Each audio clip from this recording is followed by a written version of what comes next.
Good. Are you happy? Because obviously you don't get the job done on the night, but on aggregate you get that 5-4 win. You know you're going to the semi-finals. How do you feel about tonight's game in general? I feel great. Of course, a little bit like nervous in the end, but we make it. We are in the semi-final, and we are really happy. Ashraf, c'est Thierry. We're going to carry on in English because, Assalamu alaikum. Alaikum salam. I just wanted to ask you something. First and foremost, congratulations, but I wanted to ask you something. How much do you like the possibility when you go forward to be able to go inside all the way and participate in an attack? I feel really good. The coach give me the freedom to move around. When we have the possession, he said for me like be inside or open, like that we can create the space and create a movement with the team. And I feel really good there, and I can be close to the goal like today and help the team in that position. I got it. Sorry, didn't know. Yeah, that's like Hakimi, big meets here. How you doing, man? I've been a fan for a long time. But the way you are performing right now is top level. I'm thinking you've got to be in the top 2 right backs in the world now. Is that something that you feel you're doing? Thank you for your words. I don't think a lot that I let you guys to decide who is the best or who is in the top 2, but I try to do my job. I try to enjoy the people who like football. I'm really happy with that. No. Okay, we'll do the talking for you. Who is the top 2? No problem at all. But we got to ask you. Have you seen the show? Have you seen the clips? You must see the clips. We go viral every single week. Yeah, but tell me your top 2. Yeah, it's a good question. I want Hakimi, you are spot on. Absolutely brilliant. If he's in the top 2, who's the other one? Yeah. Ooh. I'm gonna Come go. on, say. You're gonna bring me I like Trent. Oh, okay. I like he's gone for Trent. Yeah, good player. Yeah.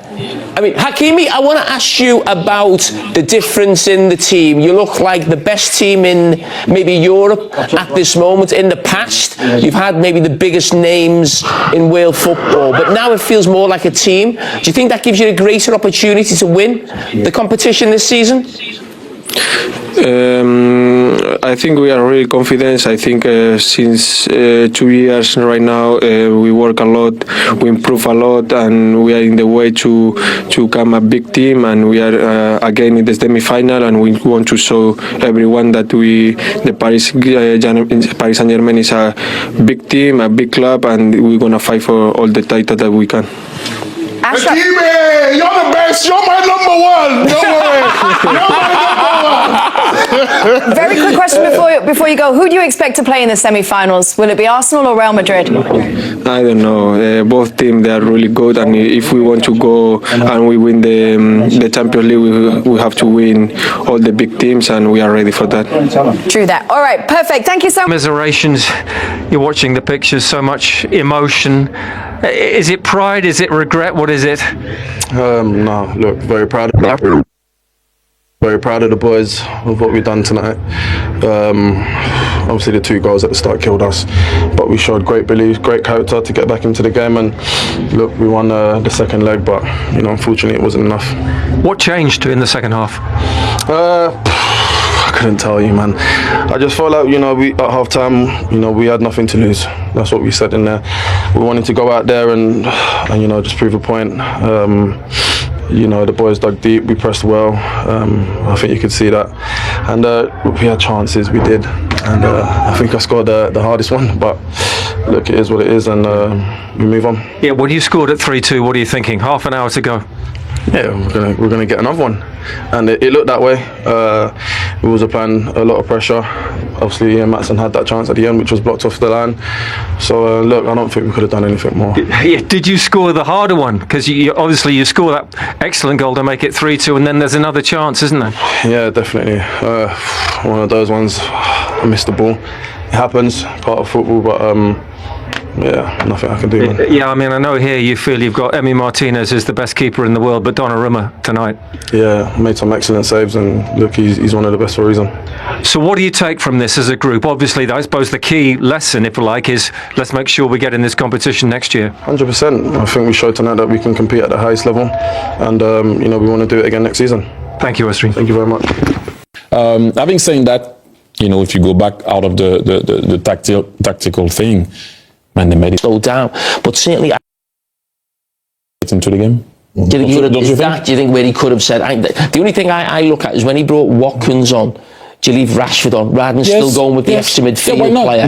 You should, and Rashford was on fire. He was playing well. Yeah. It was nice to see that also from Marcus Rashford. We're going to take you over to Villa Park for a reaction from over there, because of course we've had Anita there for us all evening. We've been talking about the atmosphere and how important that was for Villa, the belief that they played within that second half. What was it like to be over there, Anita? Incredible stuff, Kate. Honestly, this is the stuff of football. And he made a big statement. He called PSG the best team in the world. I asked him, did he think they were going to go on and win the competition? And he thought they had a very good chance. Also asked him about one of the other quarterfinals happening tomorrow between Real Madrid and Arsenal. He thought Arsenal could get the job done.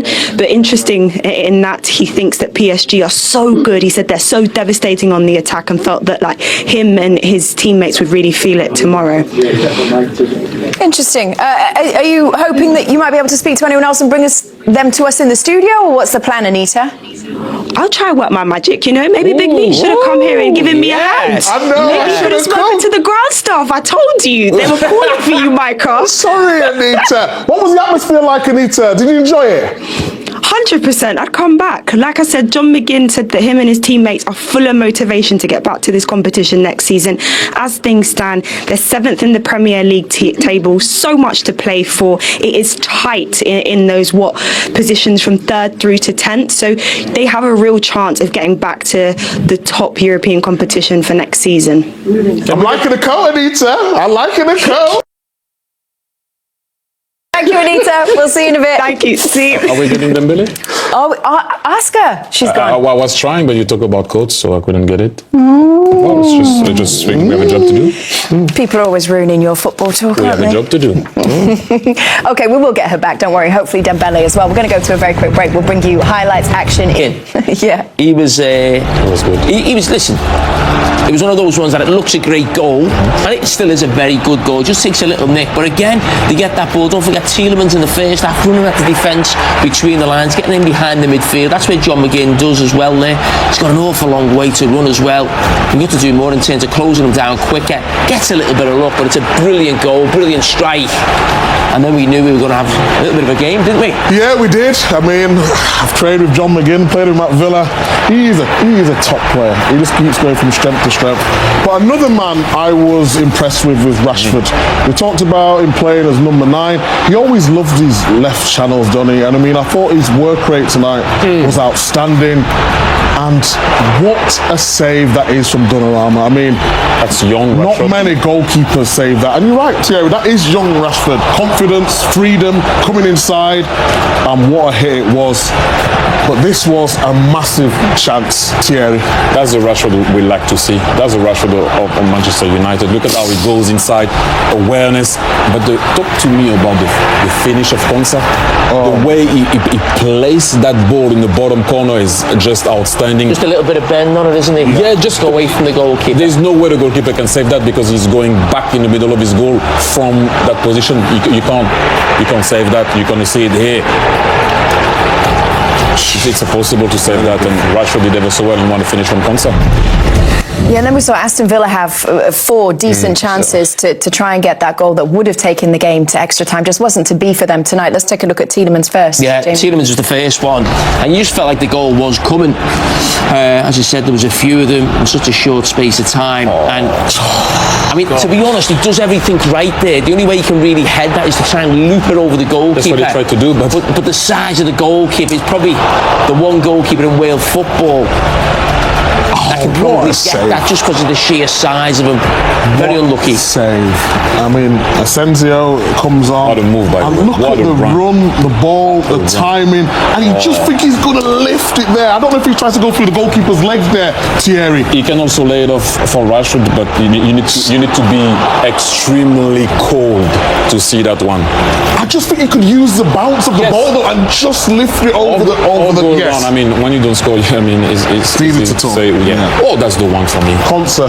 Oh, Jamie, you've been in this situation many times. How many times I've done that? Does he try and get too much, like throw his head on a team too much? he tried to rotate way early and doesn't connect with the ball. So, I mean, this one. Oh, but this one, From Matson. the last kick of the game, the technique is outrageous. Patrick played well. Just hits the edge of the ball, gets the spin, but your man Pacho what he's supposed off to the do. line, Jamie. You see it better from That that is angle. really interesting to see if it would have come back enough. Just inside, maybe. What a game of football that was. Thoroughly enjoyed it. Look at that. Look at this stadium. Villa Park. Wow. Is it a team you would enjoy to see in the Champions League again next season? 100%. 100%. I mean, let's put my career aside for the moment. Obviously, it wasn't great there, but I still want to see him do well because of yeah, you're coming to me because I played for Aston Villa.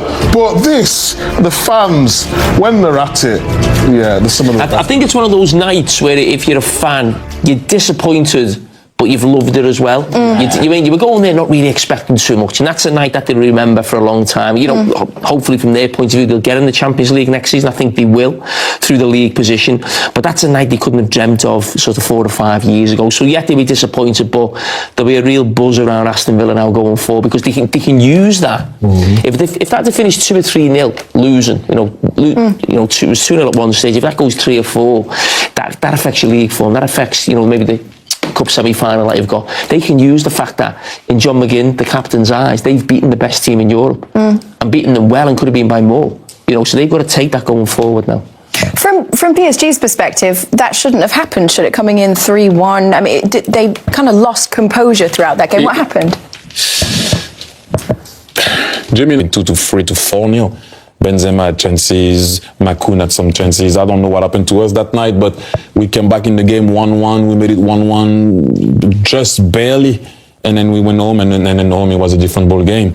But it's going to happen away from home in Europe. It will happen. You have to dig deep and make sure that you can go through. You're not going to ease your way of lifting that trophy. It's not always the case. So the way you say that could have affected Aston Villa had it gone badly for Aston Villa and been a wide, aggregate loss for them tonight. Does that affect PSG in any way because they concede 3 goals for the first time this season? Does it shake the confidence that they've been building? Well, it's happened. I think it was the first time it's happened this season. So I think they've done so well this season. I think they'd put that just down to a hiccup, almost forget it really happened in some ways, and almost give credit to Aston Villa. And as Thierry said, in a cup competition, anyone who wins a cup competition, the best team don't always necessarily win a cup competition because you need a little bit of luck. Now, they've had a little bit of fortune there. You look at the chances that they missed at the end of the game, but me and Thierry and any other teams or players you can think of who've won it, you think of a game there, actually the final. You think of the chance Shevchenko misses last kick of the game. He's never going to miss that again if he gets that chance. So you always have those moments, and that, as Thierry's rightly said, that might be theirs. Just for anyone at home who was wondering. No, it's just like, look, if they stay unbeaten in the league, it will be something great, but what they're chasing really is the Champions League for a very long time. And that's not, I don't think that game everyone's going to go, oh, you know what, we saw this or we saw that. It happened, Villa responded, it wasn't enough, and I don't think that PSG will be so upset about it. The manager will.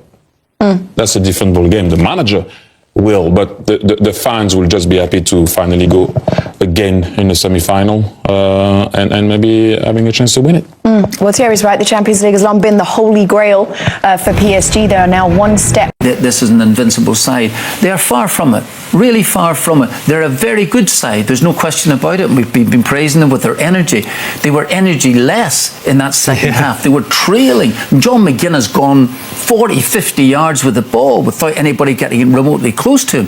But it was, when you consider, if you look, and it seems as if we're almost contradicting ourselves, but midfield players, Ruiz, Kenny said to me before the game he wasn't wildly sure about him, and I think he's right. He's been a fine footballer, but he's not going to change. He's not going to change your lifestyle in many aspects. The other two little, Vitinha, he's a lovely little footballer. He's a flicker. He flicks the ball here and there, and he does these particular things. And the other lad, I'm glad you got your words right there. There's a little flicker in midfield. Well done. And the other little midfield player, and they're fine. They do have energy. We saw this in past games that they've played, but they were energy less today. And Marquinhos, to me, I think he's the most overrated centre back in European football. Oh, really? I do honestly think it. I do not. He's got the big lad alongside him here. I think he is really overrated. He's looking in all the time. When the ball has been whipped in, I'm expecting him, if I'm his manager, I'm expecting him to be dominating in there. Now, he's not really got the size, but I still want him to dominate. He must be a very decent captain in terms of giving language out and stuff like this. Well, he's led them to 10 league titles, hasn't he? Pardon? He's led them to 10 league titles, Marquinhos. Or certainly he's been involved in 10, not all of them as captain. Well, Paris Saint-Germain, with respect, they're going to win the league. Yeah. Seriously, unless I think you have to give Aston Villa a huge amount of credit for that in terms of the energy in which they played. PSG won't be used to that in terms of the intensity that Aston Villa threw at them in that period. 20 minutes of the second half, it was like real kind of British style. That's not talking it down from Aston Villa. There was real quality there as well, don't get me wrong, but it didn't overcomplicate the game. Increase the energy levels. You mentioned John McGinn. It was like the heartbeat of it. He was driving them forward. There's a real kind of physicality menace to how Aston Villa played. I think they found that really rocked PSG. When the tempo dropped a little after that, Villa tried to get a breather in. The intensity dropped down. They managed to get their passing game going again and kind of play their way into the game. But that period for 15, 20 minutes, Villa were absolutely ran all over them. And you're right, they couldn't deal with it. They couldn't deal with it. But the whole point about this is that they are a very fine side. There's no question about it. They have really good footballers playing, even despite the fact that I'm saying about he's a flicker of the ball. He's actually a fine footballer, and they've had really great moments in the latter stages of this competition. But they're not invincible. That's the whole point. I suppose you could say that about any side at all, but they are not invincible. And when they were really put under a lot of pressure, they were wilting. They were definitely wilting there for a while. They have the capabilities of scoring on the break, and I know that Martinez has made a couple of decent saves, but that's because Villa were pressing forward to try and get that equalising goal. Okay, well, Shay Given has to lick his wounds here because his dark horse. I'm sure you're writing your letter of congratulations to Kenny over that result. We'll take a break now. There's a lot to talk about with this game. An absolutely fascinating second half, really, and Villa had, and that they will rue. You can complete your apology to Donnarumma, whoever shown some Well, maybe Donnarumma could be one of the reasons they won the Champions League, PSG, because he was inspired tonight. He really was. Again, this is Donnarumma off his line with Rashford. We thought maybe if Rashford lifts that up a bit quicker, but he was so fast off his line, Donnarumma. But this is probably the save of the match. I say prime Rashford cuts inside. The pace behind this one is phenomenal. It's a great angle. This is in slow-mo. The ball's wobbling and moving all over the place. I think it might even be his thumb that gets it over the bar. But I like the celebrations. Gary Breen says, no one's celebrating nothing, but us keepers, we want to celebrate a great save. Just look at that one for Marquinhos.